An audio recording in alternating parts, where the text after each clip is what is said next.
أعوذ بالله من الشيطان الرجيم بسم الله الرحمن الرحيم رب اشرح لي صدري ويسر لي أمري واحلل عقدة من لساني يفقهوا قولي۔ محترم سامعین و ناظرین،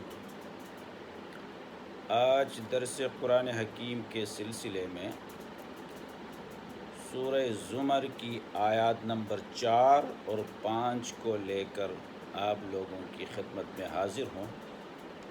آئیے آیات نمبر 4 کی تلاوت اور ترجمہ۔ لو اراد اللہ ان يتخذ ولدا لاصطفى مما يخلق ما يشاء سبحانه هو الله الواحد القهار سبحانه هو الله الواحد القهار۔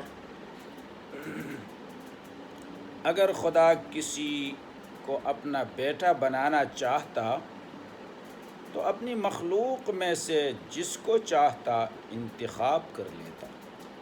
وہ پاک ہے، وہی تو خدائے یکتا اور غالب ہے۔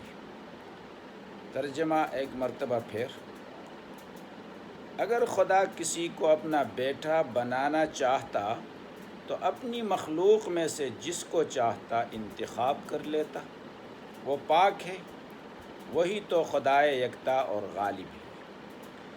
خلق السماوات والارض بالحق يكور الليل على النهار ويكور النهار على الليل وسخر الشمس والقمر كل يجري لأجل مسمى ألا هو العزيز الغفار۔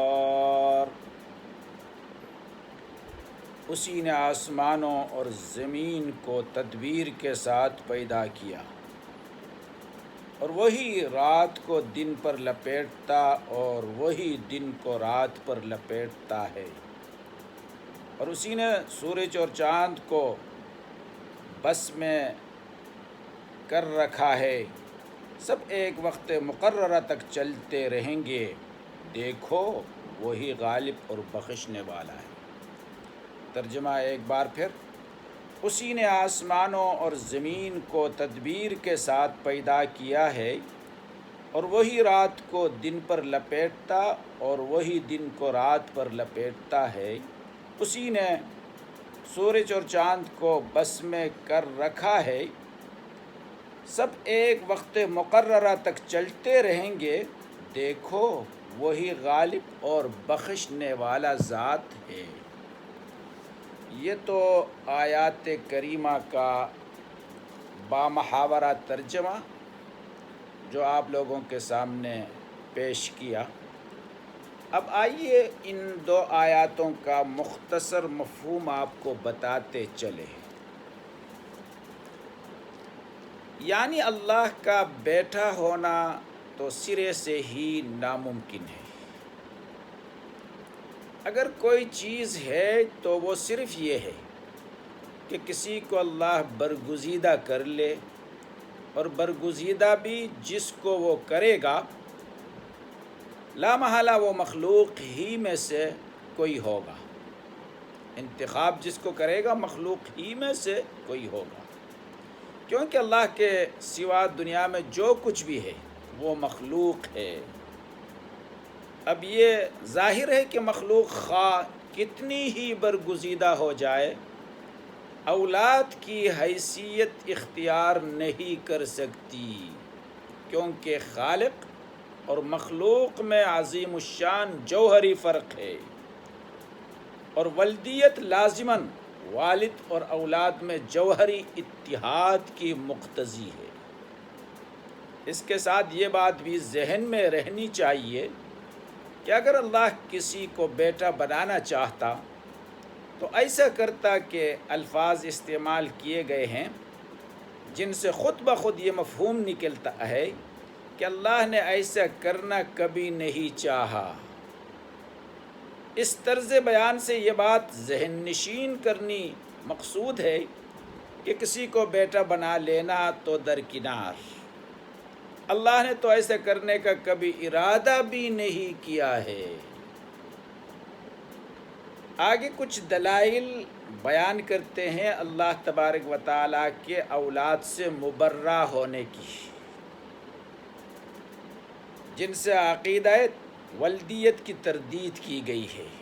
پہلی دلیل یہ ہے اللہ تعالیٰ ہر نقص و عیب اور کمزوری سے پاک ہے، مبرہ ذات تمام عیوب سے، اور ظاہر ہے کہ اولاد کی ضرورت ناقص و کمزور ہوا کرتی ہے، کمزوری کی دلیل ہوتی ہے۔ جو شخص فانی ہوتا ہے وہی اس کا محتاج ہوتا ہے کہ اس کے ہاں اولاد ہو تاکہ اس کی نسل اور نو باقی رہے اس کے وفات ہونے کے بعد، اور کسی کو متبنا بھی وہی شخص بناتا ہے جو یا تو لاوارث ہونے کی وجہ سے کسی کو وارث بنانے کی حاجت محسوس کرتا ہے، یا محبت کے جذبے سے مغلوب ہو کر کسی کو بیٹا بنا لیتا ہے۔ یہ انسانی کمزوریاں اللہ کی طرف منسوب کرنا اور ان کی بنا پر مذہبی عقیدے بنا لینا جہالت اور کم عقلی کے سوا اور کیا ہو سکتا ہے۔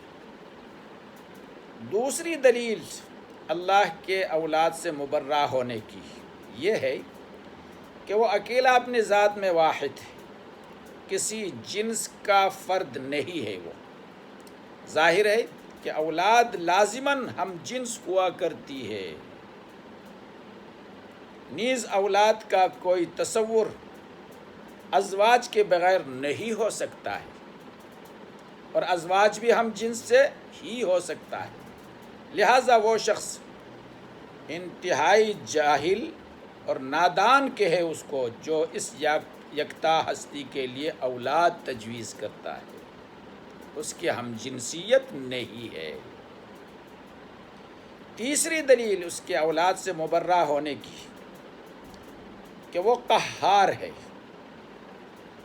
یعنی دنیا میں جو چیز بھی ہے اس سے مغلوب اور اس کی قاہرانہ گرفت میں جگڑی ہوئی ہے۔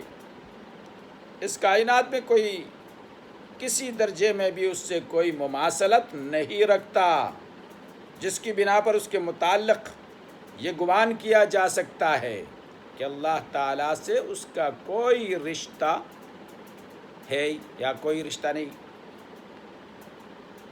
تو اس قسم کے جو 3 دلائل دیے گئے ہیں، یعنی پہلی دلیل یہ بتایا کہ اولاد کا ہونا کمزوری کی دلیل ہے اور اللہ کمزوری سے مبرہ ہے، وہ کمال والا ذات ہے۔ دوسرا یہ بتایا ذات واحد ہے، کسی جنس کا فرد نہیں ہے، لا محالہ اولاد ہم جنس ہوتے ہیں۔ پھر اولاد کے لیے ازواج کا ہونا ضروری ہوتا ہے۔ تیسری دلیل یہ بتایا گیا کہ سب جو ہے اسی سے مغلوب ہے، دنیا کے اندر جو بھی مخلوق ہے اسی سے مغلوب ہے، اسی کی گرفت میں پائی جاتی ہے، اور کائنات میں کوئی کسی درجے میں بھی اس سے کوئی مماثلت نہیں رکھتا ہے، لا مثل لہ ولا ضد لہ ولا ند لہ۔ یہ تو 3 دلائل کے ذریعے سے یہ بات بیان کیا گیا ہے کہ اللہ تبارک و تعالی اولاد سے مبرہ ہے، اس کے لیے کوئی اولاد نہیں ہے۔ اب یہ ہے کہ اللہ تعالیٰ نے یہ فرمایا کہ یکور اللیل علی النہار و یکور النہار علی اللیل۔ تکویر کے معنی ایک چیز کو دوسرے پر ڈال کر اس کو چھپا دینے کے ہیں، تکویر اس سے کہتے ہیں۔ قرآن کریم نے دن رات کے انقلاب کو یہاں عام نظروں کے اعتبار سے بلفظ تکویر تعبیر کیا ہے۔ رات آتی ہے تو گویا دن کی روشنی پر ایک پردہ ڈال دیا گیا، اور دن آتا ہے تو رات کے اندھیری پر گویا کہ پردہ ڈال دی گئی۔ اور پھر یہ بھی بتا دیا کل یجری لاجل مسمی۔ اس سے معلوم ہوا کہ شمس و قمر دونوں حرکت کرتے ہیں۔ فلکیات اور طبقات الارض کی مادی تحقیقات قرآن پاک یا کسی آسمانی کتاب کا موضوع بحث نہیں ہوتا کہ فلکیات پر بات کرے، مگر اس معاملے میں جتنی بات کہیں ضمناً آ جاتی ہے تو اس پر یقین رکھنا فرض ہے قرآن کے اعتبار سے۔ فلاسفہ کی قدیم و جدید تحقیقات تو بدلتی رہتی ہیں، قرآنی حقائق غیر مبدل ہیں۔ آیات مذکورہ نے جتنی بات بتلائی ہے کہ چاند اور سورج دونوں حرکت کر رہے ہیں، اس پر یقین رکھنا فرض ہے۔ اب رہا یہ بات کہ ہمارے سامنے آفتاب کا طلوع و غروب زمین کی حرکت سے ہے یا خود ان سیاروں کی حرکت سے۔ قرآن پاک نہ اس کا اس بات کرتا ہے نہ نفی۔ تجربے سے جو کچھ معلوم ہوا اس کے ماننے میں حرج نہیں ہے۔ یہ تو اللہ تبارک و تعالیٰ نے یکور اللیل علی النہار و یکور النہار علی اللیل کی مفسرین نے متفقہ طور پر مستند طور پر اس کی یہی بات بیان کیے ہیں۔ اور آگے اللہ تبارک و تعالیٰ کے بارے میں یہ فرماتے الا هو العزیز الغفار، یعنی زبردست ایسا ہے کہ اگر وہ تمہیں عذاب دینا چاہے تو کوئی طاقت اس کی مزاحمت نہیں کر سکتی، تمہیں عذاب سے بچا نہیں سکتی اگر وہ عذاب دینا چاہے، مگر یہ اسی کا کرم نوازی ہے کہ عذاب نہ دے، کہ تم یہ کچھ گستاخیان کر رہے ہو پھر بھی وہ تم کو فوراً پکڑ نہیں لیتا۔ اللہ کے لیے اولاد تسلیم کرتے ہو، فرشتوں کو یہ کہتے ہو فرشتوں کے بارے میں یہ ہمیں اس تک رسائی کا ذریعہ ہوتے ہیں، بتوں کے بارے میں یہ کہتے ہو یہ اس تک رسائی کا ذریعہ ہوتے ہیں، اس قسم کی بکواسات کے باوجود اللہ تمہیں جلدی نہیں پکڑتا ہے، یہ اس کی کرم نوازی ہے، مہلت پر مہلت دیے جاتا ہے۔ اس مقام پر عقوبت میں تعجیل نہ کرنے اور مہلت دینے کو مغفرت درگزر سے تعبیر کیا گیا ہے۔ غفار جس کو کہا گیا ہے کہ وہ اس قسم کے مہلت دیتا چلا جاتا ہے، فوراً اس کی داروگیر پکڑ دکڑ نہیں ہوتی ہے، لیکن جب پکڑ ہو جائے تو اس کے بارے میں قرآن کہتا ہے ان بطش ربک لشدید، آپ کے رب کی پکڑ بھی بڑی سخت ہوتی، جتنی اس کی مہربانی جتنی اس کی کرم نوازی ہے ایسا ہی اس کی پکڑ اس کی سزا بھی بہت ہی سخت ہوتی ہے۔ اللہ تعالیٰ قرآن تعلیمات پر عمل کی توفیق عطا فرمائے۔ وما علینا الا البلاغ۔